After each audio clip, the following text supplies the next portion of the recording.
नामस्मरण हे मनाला शुद्ध करण्याचं शक्तिशाली साधन आहे. आणि एकदा का मन शुद्ध झालं की वाईट सवयी आपोआप बदलतात. पण स्वामी, आमच्यासारख्या सामान्य माणसांनी काय करायचं? म्हणजे आम्ही समजून घेतो, पण कधी कधी राग आणि लोभ यावर ताबा राहत नाही आमचा. भुजंगा, राग आणि लोभ हे मनाचे दुर्गुण आहेत आणि त्यांच्यावर नियंत्रण ठेवायचं असेल तर आधी संयम शिकायला हवा.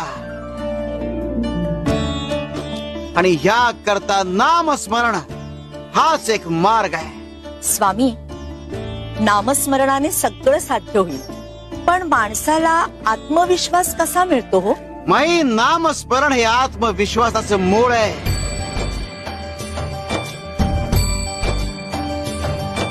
नामस्मरण केलं की मनात भीती राहत नाही आणि आत्मबल निर्माण होतं.